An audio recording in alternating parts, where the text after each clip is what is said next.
Combien peut te coûter une vidéo? C'est la question que tu t'es probablement déjà posée et on est là pour y répondre. Si tu travailles dans le BTP, que tu es chez un industriel, que tu es artisan, je vais te donner toutes les clés pour pouvoir en fait établir le meilleur des devis avec un prestataire et avoir une fourchette de prix. Pour cela, je vais te le détailler en 5 points avec des fourchettes de prix. Bien évidemment, il faut te dire que la fourchette de prix que je vais te donner peut varier en fonction de la société à laquelle tu vas faire appel. Si c'est une société de production qui est vraiment conséquente avec beaucoup de personnes, beaucoup de matériel, elle sera forcément plus chère qu'un freelance qui vient de se lancer. Il te faut donc vraiment faire attention au choix que tu veux faire.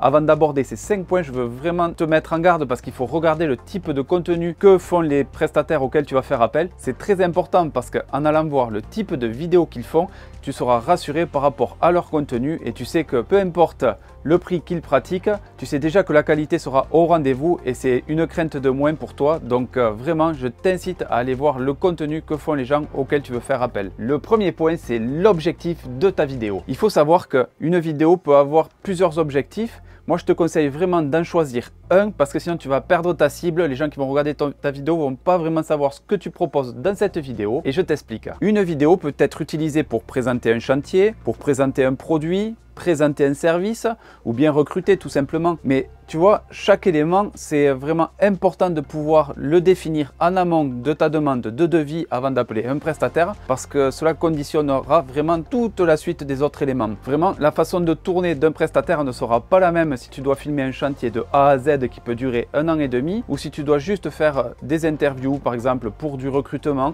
et présenter juste 2-3 images sur un chantier, montrer vraiment ce que vous faites, mais ça sera ponctuel. Donc voilà, la durée de la vidéo peut être derrière impactée par rapport à ton objectif. Donc avant d'appeler un prestataire, il faut vraiment que tu saches ce que tu recherches. Le deuxième point, ce sont les lieux de tournage. Vraiment, ça va conditionner le prix vraiment du prestataire parce que s'il doit se déplacer plusieurs fois, eh bien, ça ne va pas être le même prix que s'il doit se déplacer une fois. Par exemple, si tu veux présenter juste un chantier, mais ça va être un chantier par exemple qui peut durer une journée, il va te facturer une journée de tournage, ça va très bien. Par contre, si tu dois présenter un chantier qui va durer 1 an et demi, le prestataire va devoir se déplacer plusieurs fois. C'est vraiment pas facile pour lui parce qu'il va devoir prendre en compte tous ses déplacements, savoir s'il va se déplacer 1 fois par mois, 2 fois par mois, et ainsi de suite.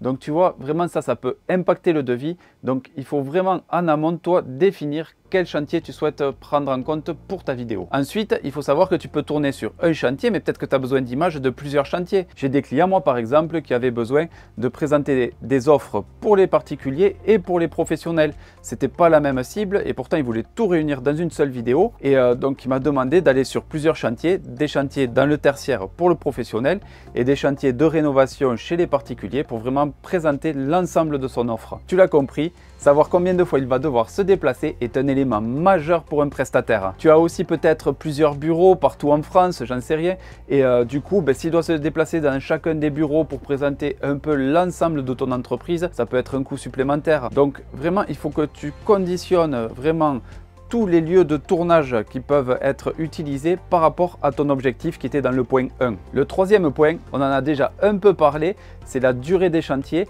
mais c'est aussi le nombre d'intervenants que tu vas avoir. La durée du chantier, en fait, va vraiment impacter le prix, comme on disait, outre les déplacements, parce qu'en choisissant des lieux de tournage loin de chez ton prestataire, s'il doit prendre en compte l'hôtel, les déplacements, les frais d'hébergement, de nourriture, ça va être déjà un coût. S'il se déplace une fois ou s'il se déplace 10 fois, ce ne sera pas vraiment le même coût. Bon, ça tu peux le comprendre. Donc il faut vraiment que tu prennes ça en considération parce que la personne va te le demander, le lieu donc et la durée. Donc voilà, c'est vraiment à toi de voir et d'étudier ça en amont pour pouvoir limiter les coûts parce que si tu n'as pas un budget vraiment important, c'est important de pouvoir en discuter avec lui et pour ça, il faut que tu le prépares avant. Et dans ce troisième point, je veux aussi intégrer le nombre d'intervenants que tu vas avoir dans ta vidéo. Ça, c'est plus à discuter avec le prestataire peut-être, mais tu peux déjà avoir ta petite idée. Prends l'exemple de quelqu'un qui veut présenter, je sais pas, un nouveau service. Il peut le présenter de A à Z, présenter l'entreprise, le service, la mise en œuvre, mais tu peux faire aussi un contenu plus dynamique en prenant plusieurs personnes. Tu peux prendre par exemple pour l'introduction de la vidéo le dirigeant qui va expliquer ce que fait son entreprise. Ensuite, tu peux présenter quelqu'un qui est au bureau, qui est habitué, qui est expert sur le produit, qui vraiment connaît toutes les normes et va pouvoir détailler le produit. Et ça montre aussi que ton entreprise est vraiment bien développée, que que tout le monde connaît son sujet, ça peut rassurer les prospects. Mais ça, pareil, ça a un coût parce que plus il y a d'intervenants, plus c'est d'interviews, il faut mettre ces gens-là en scène, donc il faut faire plus d'images, il faut plus de déplacements. Et puis il y a toute la partie aussi montage, post-production qui sera un peu plus onéreuse parce que la personne qui va traiter les images va passer un peu plus de temps à analyser toute l'architecture de la vidéo pour pouvoir créer un contenu dynamique et qualitatif. Le quatrième point, il n'est pas évident non plus, c'est le matériel. Je sais que tu as dû voir passer des images, des vidéos de concurrents, de partenaires ou quoi, avec du drone, par exemple, avec du time-lapse. Je ne sais pas si tu sais ce que c'est le time-lapse. Ce sont des caméras que l'on peut laisser pendant plusieurs mois, plusieurs années sur un chantier et qui vont faire une vidéo du chantier en accéléré. Mais ça aussi, ça a un coût. Bouge pas, je te montre de suite à quoi elle ressemble cette caméra. Tu vois, c'est ce type de caméra là, alimentée par panneaux solaires en fait. Tu les laisses sur chantier pendant plusieurs mois et elles filment en accéléré. Après, il y a lui, que je te présente plus, donc le drone, tu vois aussi. Donc il faut quelqu'un qui ait les autorisations pour pouvoir piloter le drone. C'est très réglementé, donc voilà, le drone, il te faut vraiment quelqu'un qui ait toutes les accréditations, qui ait passé ses diplômes de télépilote de drone, qui soit assuré. C'est vraiment très complexe et ça a un coût. Donc tu vois, juste avec ces deux éléments, caméra time-lapse que la personne va te facturer tous les mois, ben ça peut avoir un coût quand même conséquent parce que ça va être quelques centaines d'euros par mois.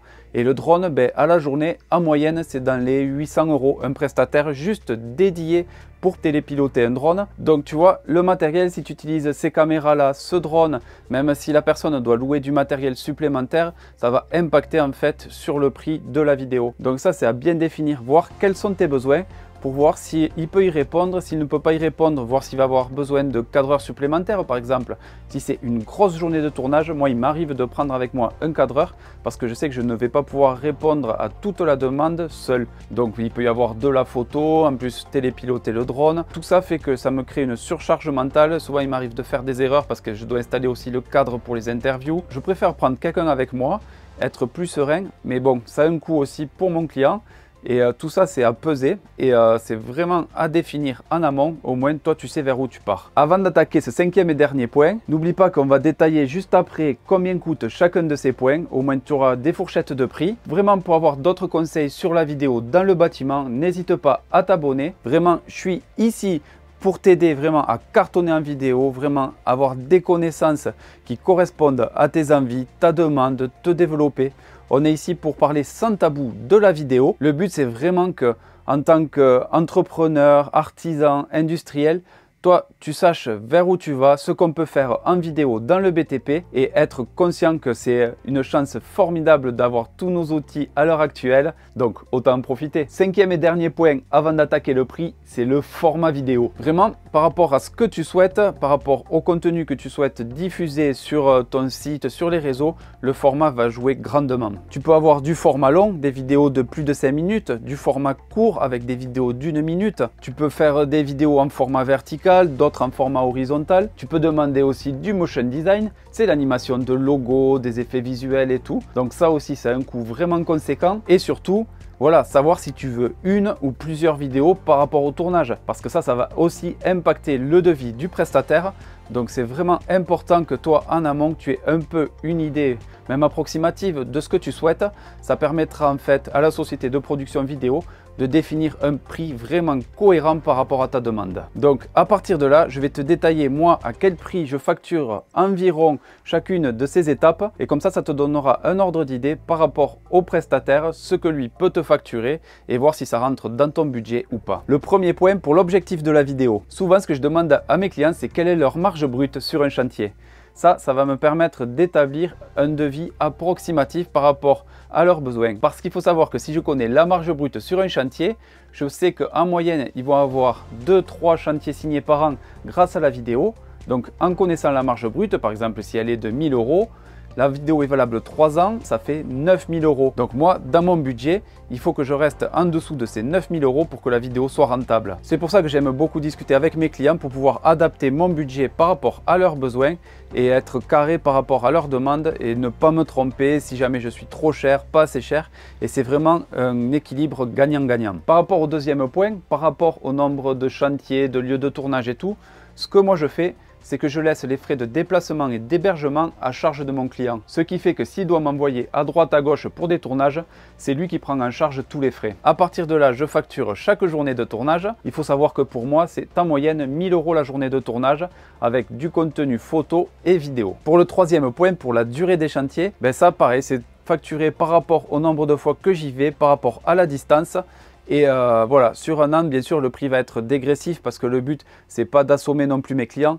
Mais voilà, ça peut descendre, au départ, je peux être à 1000 € par exemple la journée et ça peut descendre jusqu'à 500 € sur des chantiers qui durent plusieurs années. Ça m'est arrivé avec des clients très rares. Donc, c'est vraiment à discuter avec votre prestataire parce que ce format-là, en fait qu'il va travailler plus longtemps avec vous, donc c'est normal qu'il baisse ses prix, ça lui fait moins de temps pour chercher de nouveaux prospects et tout, donc c'est un confort pour lui de savoir qu'il a voilà, un budget qui est alloué pour une certaine période.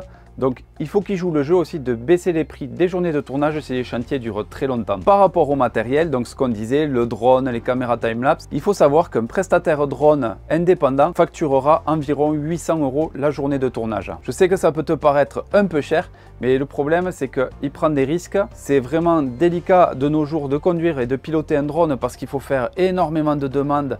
Si c'est par exemple en agglomération, il faut faire fermer les routes, regarder s'il n'y a pas de base militaire, regarder s'il n'y a pas d'hôpitaux, de prisons dans les environs, voir s'il n'y a pas aussi d'aéroports. Et tout ça, faire toutes les demandes pour pouvoir avoir les autorisations de vol, c'est vraiment très compliqué. C'est pour ça que c'est facturé aussi cher la journée. Et en même temps, quand on regarde le travail qu'il y a derrière, c'est pas si cher que ça. Vu la qualité que ça représente, c'est dommage de s'en passer. Donc, tu as certains prestataires qui n'ont pas les diplômes de télépilote de drone et eux ne pourront pas faire eux-mêmes la prestation, donc ils devront prendre quelqu'un en externe et cela peut avoir un coût. Et il y a ceux qui sont télépilotes de drone qui feront toutes les démarches auprès des préfectures, des différentes instances pour pouvoir faire le vol dans les meilleures conditions. Mais vu qu'ils seront sur place, le coût sera bien moindre. Et pour la caméra time-lapse, ça dépend vraiment des organismes.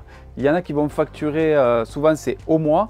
Il y en a qui vont facturer l'installation, après la location chaque mois et après la dépose plus le montage vidéo. J'ai pas trop les chiffres en tête pour la caméra time-lapse parce que moi elle fait partie de mon offre globale et ça fait que de toute façon je vais me déplacer sur le chantier, donc ça me dérange pas de laisser cette caméra là en complément. Et après, je m'adapte en fonction des besoins des différents clients. Peut-être que ça va être dans les 100 € par mois à peu près. Peut-être que je me trompe, hors installation et tout. Mais c'est ce qu'il faut compter en budget, il me semble, d'après ce que j'avais vu. Et le dernier point, c'est le format de la vidéo.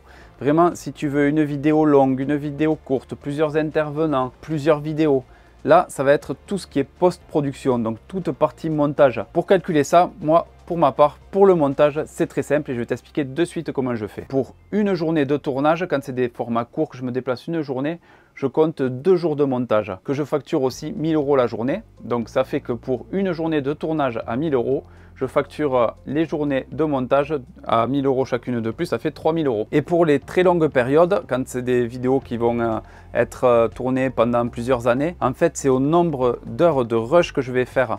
Et ça j'arrive à l'estimer à peu près. En fait si tu veux, quand j'enregistre, que j'appuie sur le bouton REC, et bien, au lieu de faire une journée de tournage, je fais 1 heure de rush. Et 1 heure de rush représente une journée de tournage. Donc ce qui me permet sur des formats où je me déplace toute l'année par exemple, je vais me déplacer des demi-journées mais pas très loin de chez moi. Mais je sais que chaque fois je vais avoir par exemple 10 minutes, un quart d'heure de rush. J'essaie de calculer avec le client combien de fois je dois me déplacer.